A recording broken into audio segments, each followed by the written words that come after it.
for being here. Our 2 o'clock hearing today is for the Bureau of Administrative Adjudication. We have with us Ms. Whitmer from BAA. And on the council side, we've got Councilors Hogan, Nave, Paniagua, and Jones-Roser. And with that, I will turn it over to you. Give us an overview. We're going to have some big jumps on this page. Sure. And all over, so we'll just turn it over. Okay. And start Leah the dialogue. Whitmer. I'm the Director and Chief Administrative Law Judge for the Municipal Violations Bureau, which houses the Bureau of Administrative Adjudication. So I gave you a pretty hefty handout that we'll use for both hearings, this and the parking one. So the top sheet is just kind of an overview of the MVB, because I find that a lot of times it gets a little confusing what we do. So Municipal Violations Bureau is the overarching bureau that houses the BAA and the PVB. And then I kind of split up on the side. For this hearing, the purposes of the adjudications that we do are for non-compliant property code violations issued by the Department of Codes, health and sanitation violations issued by the Department of DPW, and then we've started to take over some hearings in an effort to streamline administrative processes from law. So we did a couple of nuisance abatement cases last year. We're looking to potentially do some of the tobacco hearings, again, pushing that into our already existing framework. So you can see at the top there, we've really focused the past year and going into the next fiscal year on constituent services. So we're rolling out next month, which is just in a couple days, a municipal violation self-service portal. And you've heard me talk about this a little bit before. That's the Ames web portal, which will be a self-service portal that constituents can go into and view the ticket information. They can view any evidence that the city has. So for parking tickets and illegal setouts, pictures that the inspectors or sanitation workers are taking of the violation, and then make a determination as they're in that portal whether they want to dispute or pay. And if they dispute it, it automatically kicks back into Ames. So, the main priority here is for constituent services for the ease of, them having access to the information and disputing or paying, but it also is going to save time on the back end for our staff. Right now, this is a manual process. Somebody fills out a hearing form, we put it into the system, we update the status. This will help speed that process up and let the staff focus on those constituent outreaches, because we serve for all of these areas, walk-ins, emails, phone calls, and we get a high volume of mail too, especially in regard to the parking tickets. But you would still offer if someone doesn't know how to or don't have access to? Exactly. And then the next bullet, you can see constituent kiosks. So I'm working with IT and digital services right now and comms to get kiosks up in the office. We're going to start with one and probably expand to 2 or 3 so that staff can walk people through right there on the kiosk when you come in. And again, so everything, we're going away from paper, but we have the mechanism there that staff, our info aides, which, we have the 3 windows if you've been in our new space, can walk people right through it. So there'll be kiosks right next to their window. So they can say, go here, and you'll be able to get on to the self-service portal and go through that. And then obviously we'll still accept, other mechanisms of dispute, but this is trying to push everything online, even in the office, but we'll have the kiosks, again, for those people that need some extra help. So Leah, with thinking about the intent of that shift, is it to build efficiency or is it to bring everything to the digital world? Because if we have employees, walking people through, there isn't that huge gain in efficiency, I'm going to imagine, but I do see a benefit of, bringing everything. Sure. Well, to it's a one little place. bit of both. Like I said, it's huge from a constituent side because they can view everything. Right now, if you want to see evidence against you in any types of cases that we adjudicate, you have to either come to the hearing, and then we have screens that display the evidence at the hearings. You have to request it, and the staff have to pull it and email it. Same thing, our dispute forms are built out on the website through open forms. So this automates with Ames. So, and again, right, the hope is most people can just do it on their own without coming in. right before I came up, I actually, got feedback through the web, whatever, SEER.gov. It sends you like little like administrator emails when somebody puts in a comment, and they said, thanks so much for also offering, virtual ways to dispute and virtual, ex parte hearings, not even virtual, just ex parte, so I didn't have to skip work and come in. I almost printed it to hand out, just, because it really highlights, we're trying to meet people where they are and provide due process on all of these tickets. Because I think it's really important to remember that for these bureaus, you're doing a hearing, they fall under the city, but really myself and all of my staff wear two hats. And the one hat, I've got my director side, building out these programs with the other departments and working closely and collaborating with all of them. And the other hat, I've got my administrative law judge that is making sure that constituents are served their due process to contest these tickets, are entitled to a day in court to come in and be heard, and make sure that that process and all the attorneys that are serving as administrative law judges, make that process flow. The Ames portal and the kiosk, in-house kiosks, do they offer different languages as well? Right now, it's just English. The only other language that Ames offers is French because they have a high volume of Canadian clients. So it's something that we're talking with them to, try and start building out. But right now, it will just be the English. But again, that's something when we're hiring staff, we're always looking for people who speak other languages. You've got a bunch of my staff here, and I think, out of the 4 here, 2 of them speak other languages. And we have some other ones, so that's always, something we're looking at. But if it's not built out, it would probably require working with them and paying them to build out to other languages. Okay, and then just quick other highlights. We're expanding our hearing schedule because with these systems, folks will be able to select the date and time. So you can, right now somebody wants to dispute if they want an in-person hearing. We mail them a hearing notice with a date and time that we've pushed into our schedule. So eventually, once we roll out all the different platforms we're going to talk about today, for all of the hearing types we offer, people will be able to select the date and time that they want. So we're blocking it off. And, we've got our updated hearing rooms. Again, I mentioned Skilled Trades did an amazing job building out the spaces, and IT hooked us up with screens like that so that, not that big, but so we can display evidence rather than, spin the monitor every time someone comes in. And again, they'll be able to see that ahead of time. And then just, again, focusing on community outreach. There's been a lull on our side for people wanting us to talk to them since COVID. But recently, we've had a couple of, landlord-tenant groups or real estate groups that just want information. So, anytime somebody wants us to come talk about the process, we're happy to do that. Myself and Director Shield from Codes went up to the law school and talked to their new clinic, housing clinic recently. We keep ourselves available for that.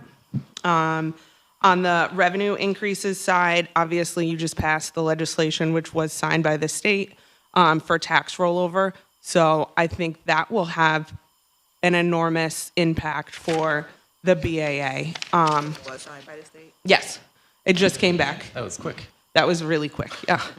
So it's been to the state and already back? Mm-hmm. Wow. Yeah. No, I was off for most of the school district spring break, and I came back and had it, the certified copy sitting on my desk. So we still, need the capacity to build out a better mechanism. So, and then I'll just skip ahead. But on page, the backside, page 2 there, you've got our overarching org chart that, again, just explains the breakdown for BAA and PVB and the types of hearings in each. Again, I know it gets confusing, especially when I'm throwing acronyms at you. So I wanted you to be able to see that. And then on page 3, I did a breakdown of our full-time and part-time positions. I put which department they're under budget-wise, but I did it like that, as an overview of just full-time versus part-time, because we cross-train everybody. So myself, I'm only on the BAA budget. And then I have a deputy director on each budget. and then, certain staff on one, certain staff on the other. Everybody comes in, gets cross-trained across all of the different adjudication types, all of our hearing processes, and, depending on what they're doing, information aides are trained on that constituent services side. Our clerk twos focus on, getting the notices and hearing notices out the door. So it gives you an overview, and it highlights those new proposed positions that I'm requesting, which is largely the jump in the budget, Counselor Williams, that you mentioned. And then on the back side of that, page 4, is the part-time org chart. And again, those are all the part-time attorneys that serve as administrative law judges and hearing examiners for all the different departments. And the important thing to acknowledge there is the number I increased significantly, but the number doesn't really matter. It's more the pot of money, right? Because they're all paid hourly. So whether I expand it, 1 or 2 positions or 4 or 5 positions, I just want the flexibility to fill in gaps so that we can cover, right? And that's with the increase of across all ticket types that we're anticipating the rest of this fiscal year and next year. We need to be sure that we have coverage for those. And then the BAA requires a separate appeals panel. Those judges can't be the judges that regularly hear the underlying cases. So that's why there's that separate appeals panel for the BAA on page 4. And then another increase is both one, I'm requesting to increase the hourly rate for those part-time ALJs and from 125 to 158. And that increase is to match the New York State assigned counsel rate. So if you're assigned counsel for family court or criminal court, the governor raised that a little over a year ago to 158. I had raised mine to 125, thinking that's what she was going to raise hers at, and it bounced around, and now it's 158. So I want to ensure that I'm competitive with those rates because a lot of our part-time attorneys have private practices and are either on the assigned counsel panel for family court and or criminal court so that we can attract candidates for those positions. And again, we'll need more hours to deal with, the number of disputes. On the one hand, I'm hoping that the self-service portal where people can view evidence makes the dispute rate go down a little bit. But on the other hand, all the ticket rates are still going up, and especially, again, when you consider automated enforcement and the volume of tickets and disputes. So, I just want to continue to make it attractive to people. So that is the other large increase across both of my budgets. Now, if you jump to page 5, it gives you a little overview specifically of the BAA. So, and I think one of the biggest things I can highlight is I've spent the past year working with the city's evaluation team, and I got to be the first department that did an evaluation from some Bloomberg funding that they had. And, we're still working to finalize that, but it really helped me dig into the data to look. And my goal was, are the BAA tickets increasing compliance? Because that's ultimately the goal, right? The tax rollover, I think, is going to help with compliance and revenue, but the goal here is compliance. And you can see under that first bullet that of those people who requested a hearing, 52% resolved violations within 30 days following the hearing decision, with more than half addressing the issues before the hearing was scheduled, right? People like to come to the hearing and their defense is, well, I fixed it, it's closed. It's not an issue anymore. The ticket is technically a fine for not fixing it by the comply by date, but our judges take into consideration, or have the ability to take into consideration whether it's been corrected to date or not. If it's not corrected, they're always pushing that property owner or property manager, whomever is appearing, back to codes, making sure they have the inspector contact and advising them, if you don't close this violation, you're at risk of being ticketed again at a higher rate. So I think over, the coming months, the goal is, to try and increase that dispute rate, knowing that, again, the more people involved in the process, the higher rate of closing out those violations. I think that the self-service portal will help. I think that the tax rollover program will help, and I talked to Councilor Nave this morning about that, about a problem property owner who has a very high volume of cases, who engages late and a little haphazardly, and for somebody like that, at this point, things would be rolled over to the taxes for the outstanding fines and penalties. And that is going to make that person either engage earlier in the process and close out violations, or if not, they roll over and then that person can enter into a tax trust or, reevaluate whether they should be a landlord of that many properties in the city of Syracuse. So I think it'll be a really effective tool going forward. Like I said, we need to build out the capacity to manage that. Right now, all of our cases are in IPS on top of the codes cases. So we're going to work with API and digital services to ensure that we can start pushing the ticketing process into AIMS. And that'll be, that'll push right now. If you have a case that has 10 violations, you get 10 separate tickets, one for each violation. And the reason we built it out like that originally was because technically you can dispute one ticket or all 10 tickets. After a little over 6 years of doing this, people do the same across all violations, even if they've closed some or what have you. So if we push the tickets all onto one piece of paper, right, that's easier for the property owner to digest what they're getting. It's going to save us money on service. All of our tickets are served certified mail based on New York state law. It makes it easier to serve LLCs and corporations because we can personally serve the Secretary of State. So we're really excited about that, but it's a pretty big undertaking to push all of these tickets into AIMS, but it'll also alleviate the manual process that the codes team is doing in the front end. Right now, when an inspector refers a ticket, the codes administrative team fills out a Word document for each ticket. So they'd be able to input the ticket right into AIMS. The inspector can verify it, and then it would come over to our staff for service. So I think that will increase, all of this as well.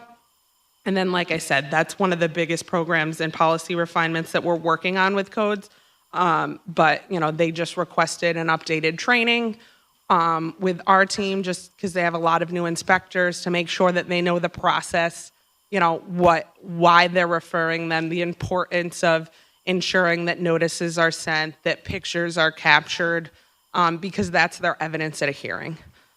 We don't require the inspectors to attend hearings, but anytime a property owner requests a hearing, we notify the inspector that one has been requested, and they can submit a form with any updates, or they can opt to come to the hearing in person.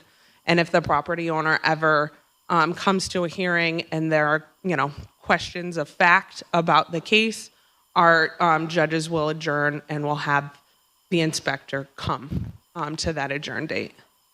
So I think that process is working really well. You can see ticket issued continue to go up. I anticipate at some point that'll plateau as the volume of codes tickets opened every year starts to go down.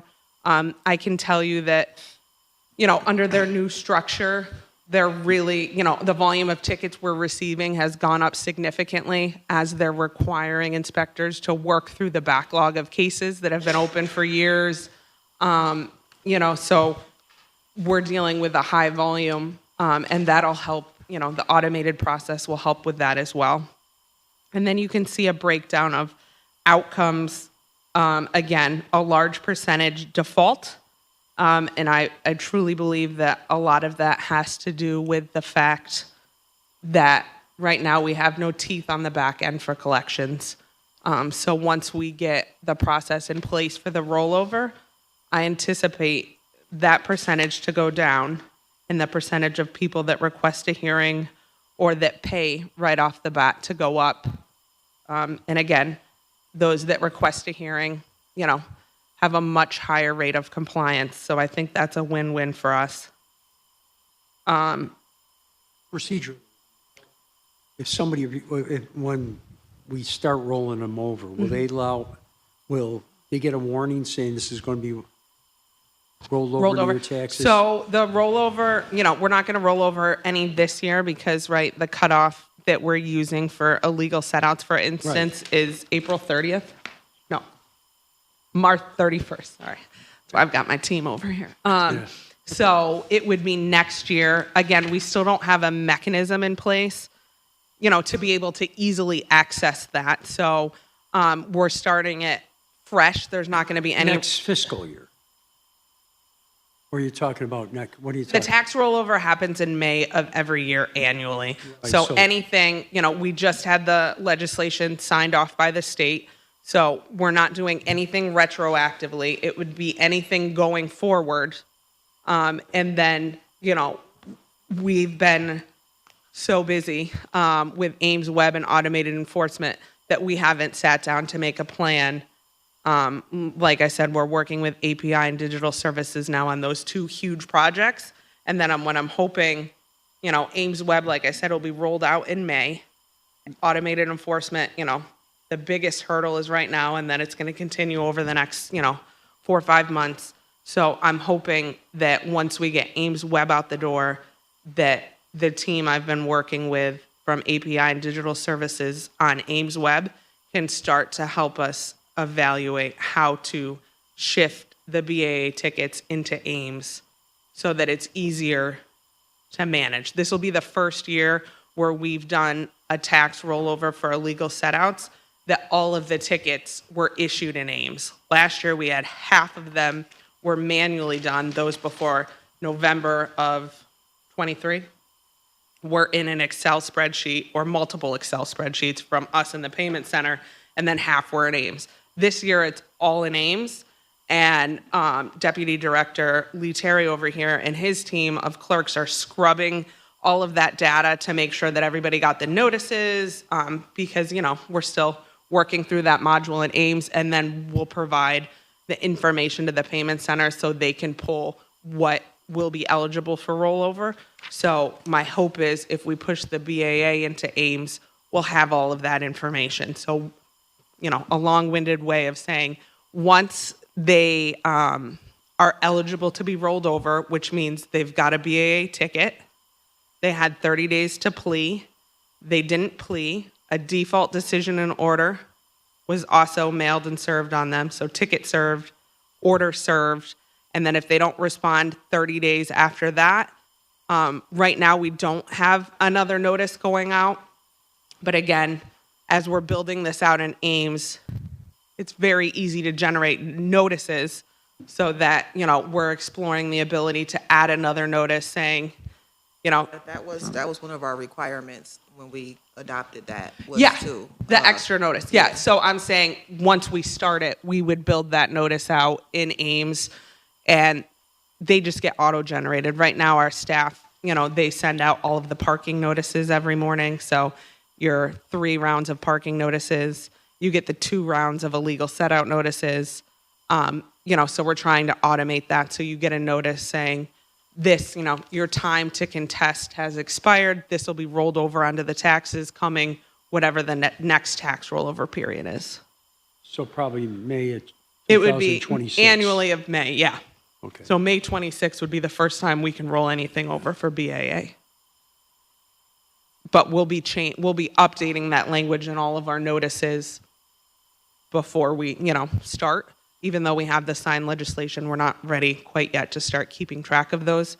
So we'll be adjusting the notices. I think we've started that, so we're just working through that with codes and law to make sure all of the language is appropriate. And then once we automate it, we'll ensure that there's that final notice. That it will only be annual? The rollovers will be annual? Yeah. Just in line with the current tax rollover, which is an annual process. So the same thing we're doing for illegal setouts now.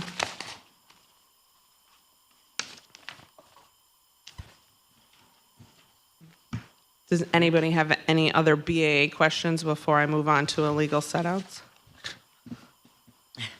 or we can hop over, and if you have another one come up, we can pop back. All right, health and sanitation violations are on page 6. Again, these are the illegal set out or cart violations issued by DPW. I think it's fair to say that since the rollout, we've seen the compliance rate go up, meaning that the volume of people that are getting the initial ticket, and over to the right side, I define ticket versus fine for you, more people are complying. And if you look down at the underlying chart there on the left, you can see the compliance rate is over 60% of people issued a ticket. And again, a ticket is, it's easier to understand it as a warning notice affixed to the property or the violation that gives you 24 hours to comply. And then of those, so there's, 5,600 that have been issued so far this fiscal year. About 27% have been fined, and a little over 6% are in a warning, which means they're within the past 30 days. So you get 30 days to dispute or pay. So they don't get a letter, they put a tag on it. They put a tag on either the property or the violation, either or, both of which are legally allowed, and that's the warning. That I've gives seen you 24 hours to comply. So Right. I've seen it, you got a situation on Butternut Street, illegal setup, and that you hear, I've seen it, you put it on the door. Now, it's conceivable, maybe the person doesn't live there, but just say, for instance, because people do use the blue bins for personal things, though. So we don't know if they were stolen, that they were just laying there. When do you start sending letters to the property owners? Maybe that will be more effective, sending direct letters. The letters, so a copy of that notice gets sent to the property owner. Okay. Always. The problem right now is that the notice doesn't reach the property owner within 24 hours. So it's essentially a courtesy notice. Again, we're rolling out this self-service portal. So we have a soft launch date earlier this week, and then we're gonna, address any issues, and then by mid-month, we'll do a hard launch. So right now, I know some of you have heard that we have an automated email that goes out to any property owners, landlords that have signed up for it, that gives a list of all of the violations on any given day, right? So we're going to blast that list in the middle of the month and give them detailed instructions where they can go into the self-service portal and you can make an account and you can add any of your properties and your email, and then going forward, you will get an email saying you have a violation at this address.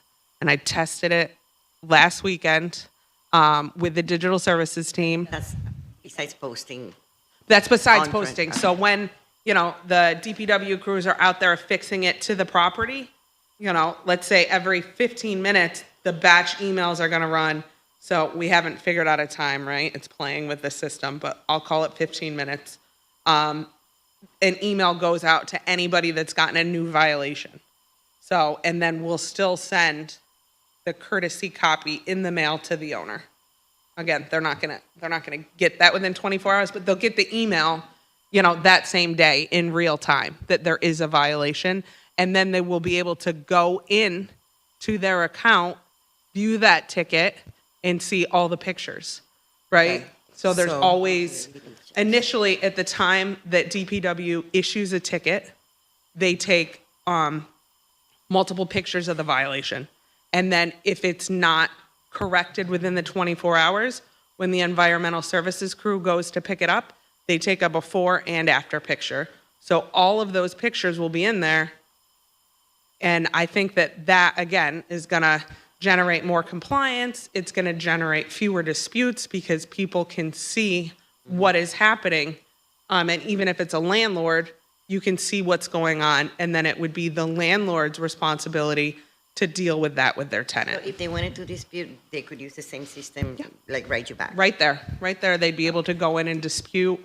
And then with the dispute, you would be selecting whether you want the hearing ex parte on the papers, and you can write your defense right there, upload any evidence, or you can request an in-person or virtual hearing. And we still have a issue with a language barrier. There are people probably don't even understand it. Sure. Right? And that's a fact. Yeah, so for all of our hearings, there is a right to an interpreter. Good. Obviously, all of that is in English on our notices, but again, and I shared this, I think at the last committee meeting we had about the cart violations. If you're the owner of a property and responsible for that property, you know, you have a responsibility to ensure that, you know, you're able to get what you're getting. That's right. If they reach out and say, we need an interpreter, my staff know how to get language line on the phone so that they can communicate that they want a hearing and what type of interpreter they need. But they need to be able to figure out that they at least need to reach out. But we are trained and prepared with language line. Leah, I'm looking at the admin law judge increase. Yes. Does that only apply to BAA for the hearing requested, or do they also get involved if there are disputes in? Any type of dispute we do. Okay. Are they specialized? You know, do they only do parking? Do they only do? Right now, for the BAA, so on page 135, you've got the administrative law judges, which shows 4 to 10. Technically, right now, we have 7, and we're hiring one more, so we have 8. And again, that number just gets confused because I've got the underlying judges, and then I've got the 4 appeals panel judges. And these judges hear the non-compliant property code cases, and then the panel of 4 judges would hear the appeals.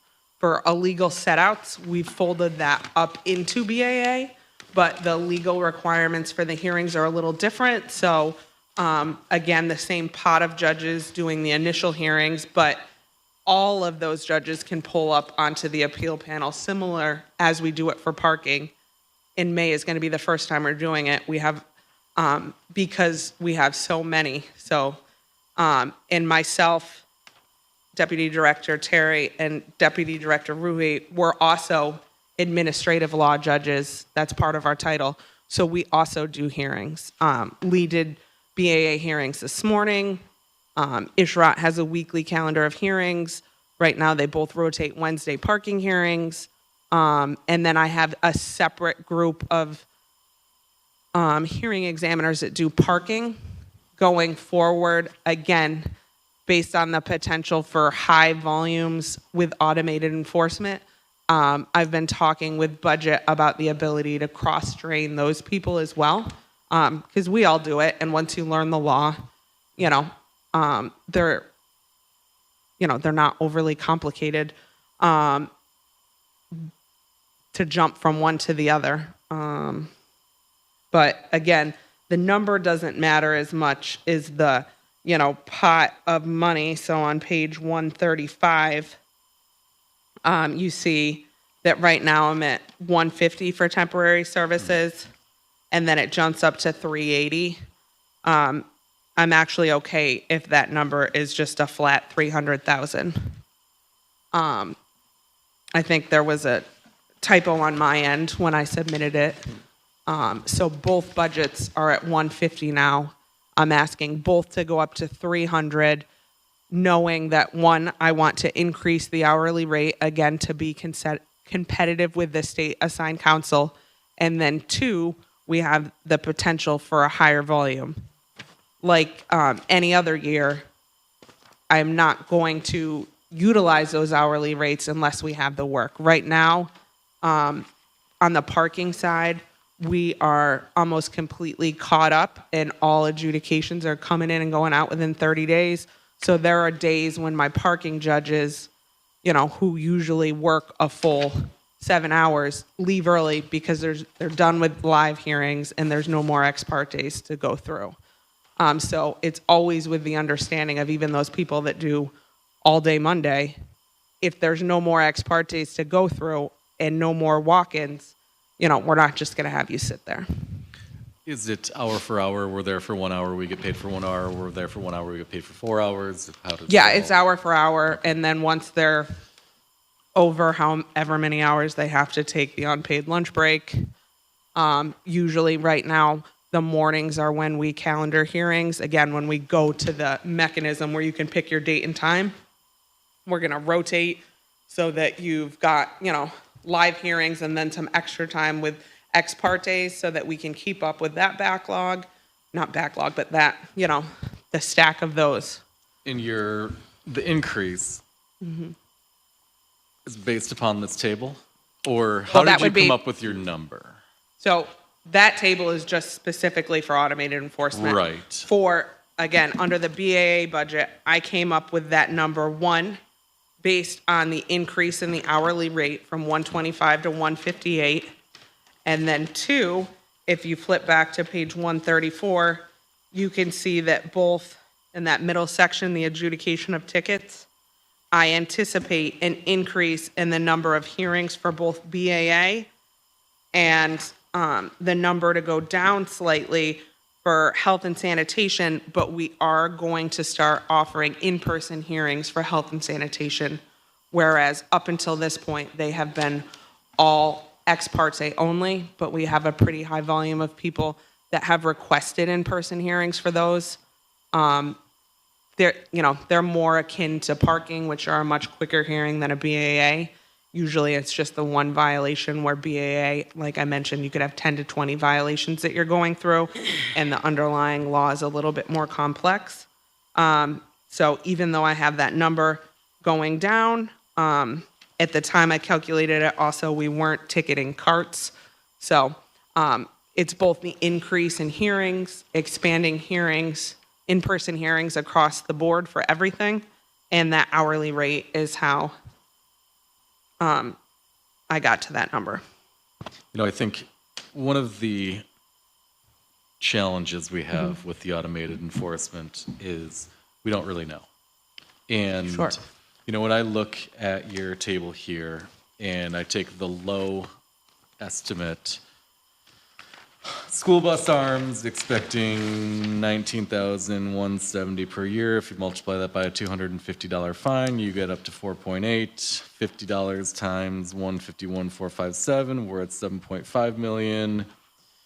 108 times 50, 5.4 million. And so using the low estimate, that would put us at a revenue generation of $18 million. In the Which budget, is why I didn't put the revenue generation from my Right. chart on here. Right. And when we try to sync that with what we have in the budget offered by the mayor's office, we've got $6 million of revenue from that line. And Sure. so here we have this misalignment. And, You do. And no, you go ahead. just there are assumptions about this that are all over the board, and we don't know.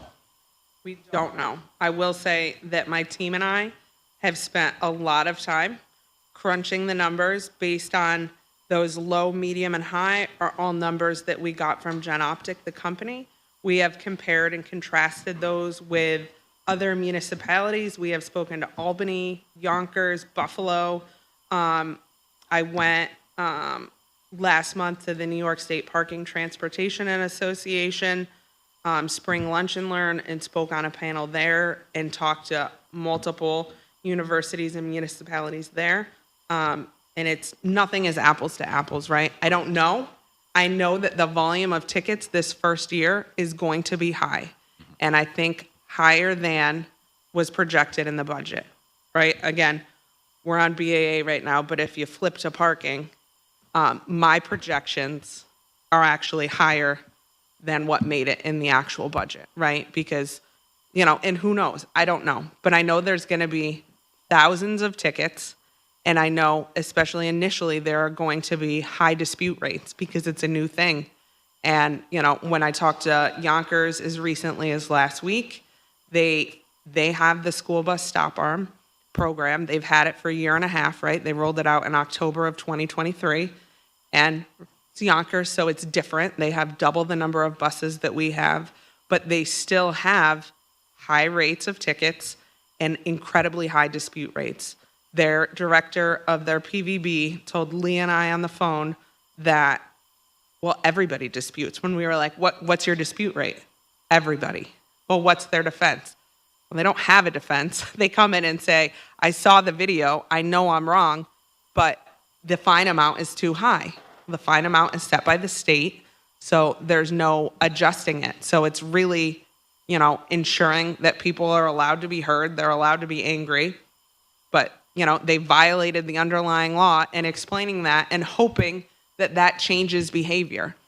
But I know that with the staff that I have currently and the budget line I have for ALJs, the temporary services currently, that we won't be able to keep up. We can barely keep up with the influx in BAA tickets right now. And then when you add on cart violation and illegal setouts, when you add on the increase in parking tickets that I hope is coming, along with automated enforcement, you would have backlogs. I've just dug us out of parking backlogs from taking that over almost 3 years ago, where the info aides, when they talk to a constituent, would say, you'll get a decision within 4 to 6 months, depending on volume, to now things are going out within 30 days, which is our standard that we're finally at. So I don't want things to roll back that way to an incredible backlog, but I know we need the additional capacity to do so, which, if you look at the extra positions, the BAA budget includes a supervisor, which was, council cut that in last year's budget because it was vacant. It's still vacant, but because for whatever reason, the county has still not added that position on. And assuming I can get it approved this time, HR has assured me that they'll work with me and I'll change the title to something else that we have. The problem is because, we're a more specialized bureau, that there's not just I can't pick a supervisor that's in the payment center. I want somebody that can handle the legal side of things as well. But that position would be huge, primarily for, to help with escalations when constituents call and want a supervisor. Right now, those calls go to the three of us, which we're all happy to do, but, you guys know you get a lot of calls, right? It takes an incredible amount of time. Do you have a sense of how much that position will be? I mean, how much is it Yeah, going to impact? I think I had pushed it to a rate of around 60,000. That's not impacting your they- bottom line yet. Not yet, it's not in there. Because, again, this one got cut last year because it was vacant. I tried to make the argument that it was not vacant because of me, that I'm confident I can fill the position. It's just vacant because for whatever reason, it hasn't been approved by the county still 2 years later. Here we are. And that on this budget line, that's the only new position I'm asking for. And then the increase for the administrative law judges and that increase in that pot of money. And then the payments to other governments, which it was 0, then now it's back to 80,000. Is that the kind of, do the kind of money that is in the budget, and if you don't use it, it goes back to or how does that work? Sure. So it was adopted at 80,000 last year, and that was the budget line I had for filing judgments and liens should we not move forward with the tax rollover, right? I couldn't guarantee that council would approve it or that the state would approve it, so I kept that in there. It's still in there for next year. So if we don't use it, it'll go back to the general fund? Yeah. Okay. I've never used it. It's been in, I inherited that being in there when I started the BAA. I think it started at 90 and now it's been 80 annually. I'm confident that the tax rollover should not have significant costs associated with it. Obviously, we're exploring with finance and the payment center other collection mechanisms for things in the broader picture, in the context of parking and whatnot. So should we decide to, let's say, hire a collections law firm to try and collect on some of these, at some point you'd have to make the decision, is the collection law firm intended just to reach out to those people that are past due? Are they filing judgments and who's covering that cost? Are we filing the judgments and then sending on them to collect? So that's why I kept it in there this year. Just as, I think we're at a point where it's crucial that we move forward with a collection mechanism and revamp all collection mechanisms across all of the areas that I'm involved in. So both budgets just have a pot for that.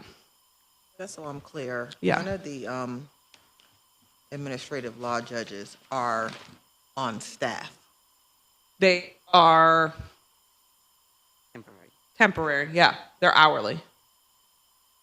The number for that don't include it. Again, in the budget line, you have myself, the top position as chief administrative law judge, and you have deputy director, who is also an administrative law judge. So we handle a volume of cases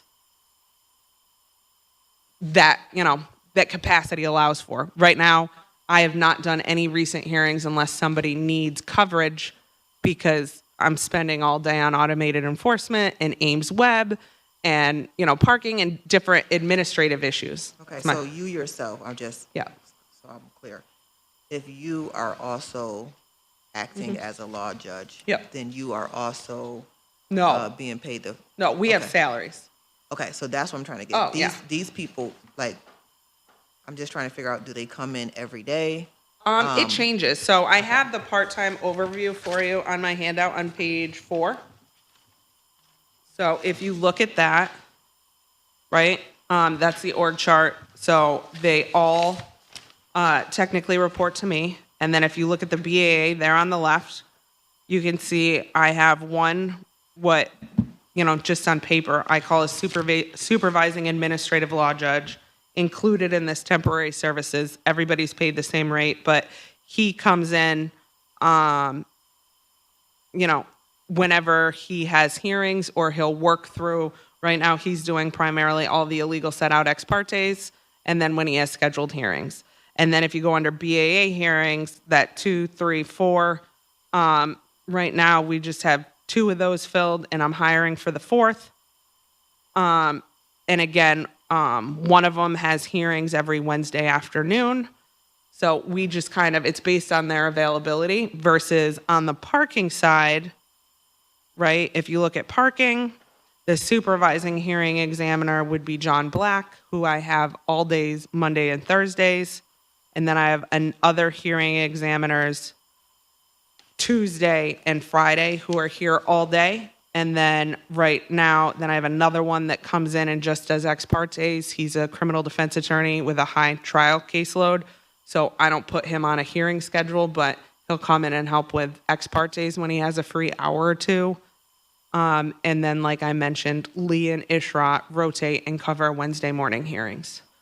So, So the number doesn't really matter. oh, okay, Yeah, okay. that's what I'm saying. So, It doesn't matter if 20 people make Yeah. up 20 hours or if yeah, two if people one make person, up 20 everybody obviously has to stay under part-time, which is the important thing.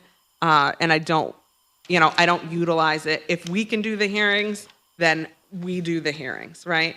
If because of other capacity needs for the department, and we try to regularly do them too so that we can train the part-time staff and know of any issues that are coming up and whatnot. But the hours are the hours. That money, it's in the general fund, and if it sits there. If you don't use it, it's there.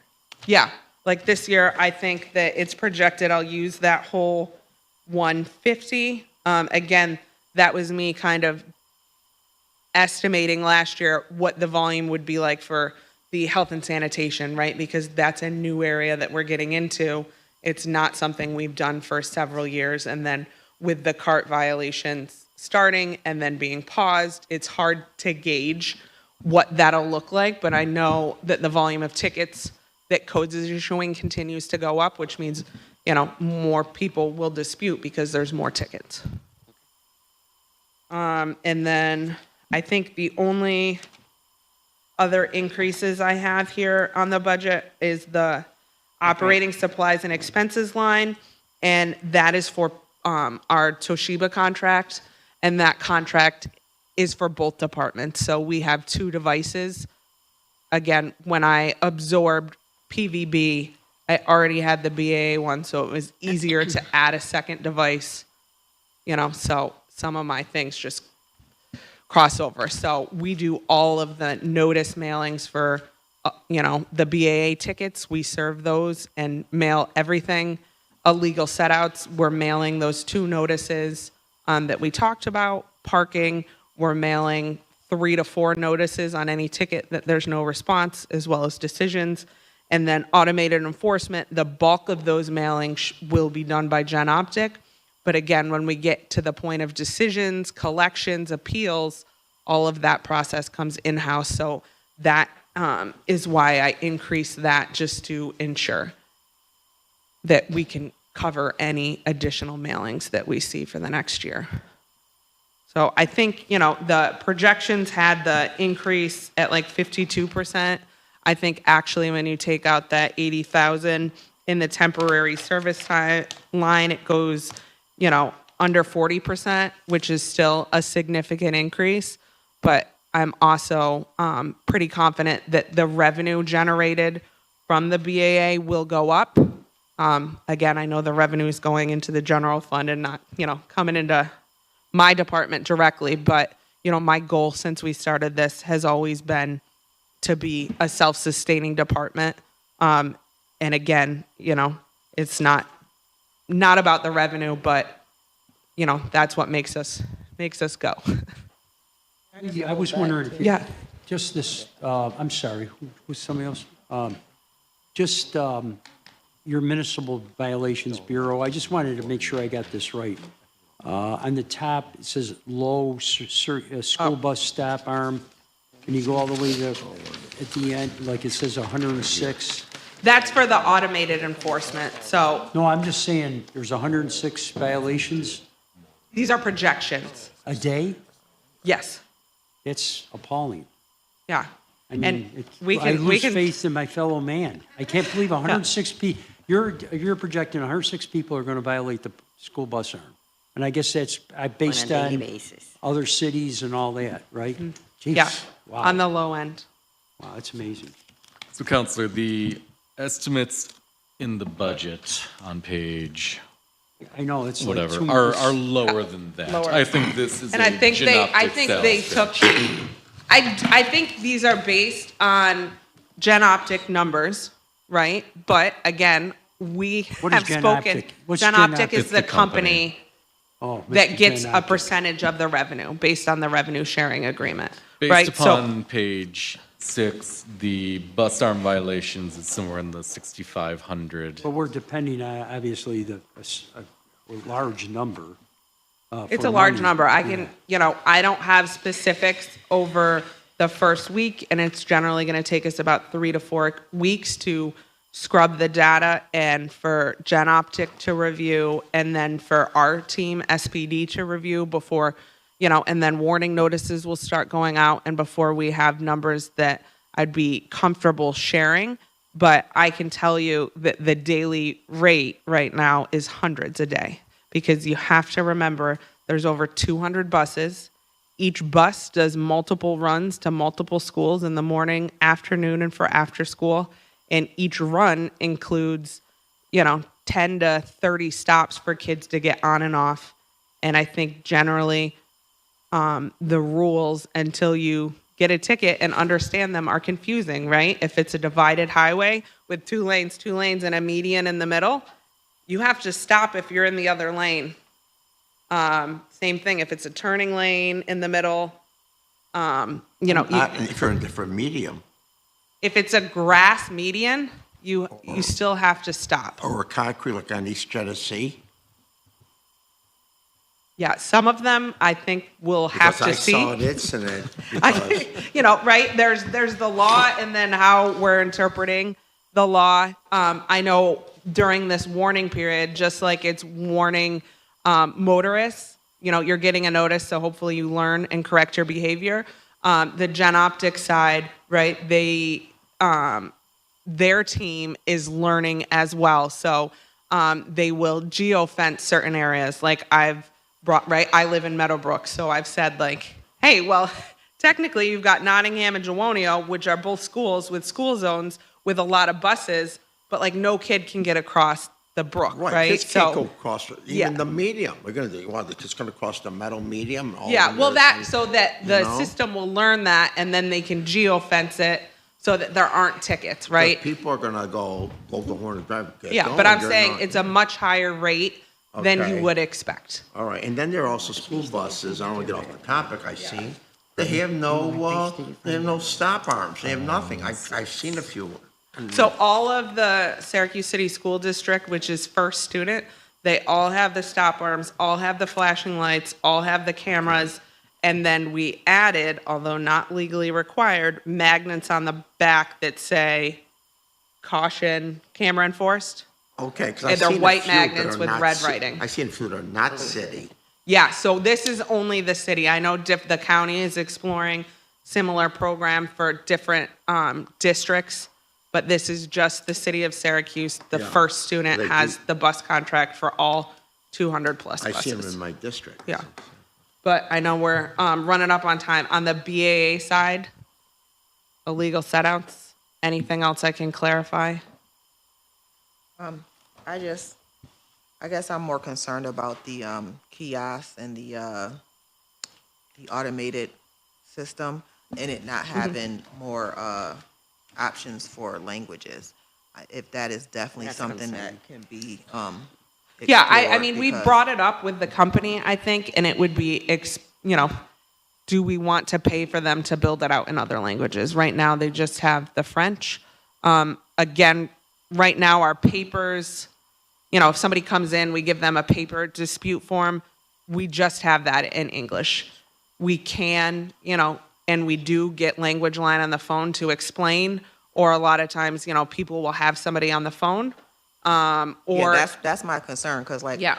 I go to the cable company. Yeah. And you have a kiosk to sign in, and I Yeah. always see like people of other Yeah. nationalities, they're walking past it, they don't know what to do. Yeah. Or they're in there with like 5, 6, 7, 8-year-old kids to try to help them. Do them. Yeah, so we have our info aids right there. So it'll be an additive tool that there is no additional expense in the budget for those. It's a long time coming, and we were waiting for the rollout of Ames Web and then the automated enforcement platform, which I can talk more in the next hearing about. So you will still have that real live person there that can help you with it. It'll just streamline the process. So if you come in and you want to see the evidence so that you can decide whether you want to dispute or go over to the payment center and pay, you'll have that information there. And, the info aid can help you get there and look at the pictures, which, they're just pictures, so that doesn't require a language knowledge. So I really think it would be an added benefit. Again, there's no added cost in this budget. Yeah. We went over all the increases, which I'm confident, I've heard Counselor Williams say needs versus wants. I firmly believe that these are needs and not wants for this budget to continue the adjudicative process, which isn't as, glamorous as some of the stuff that other people do, but we're required to offer, these hearings under the law. I think we should have public stacks in Clinton Square for frequent violators. Just offering. Sounds like, I'm like just the appalled. definition of due process.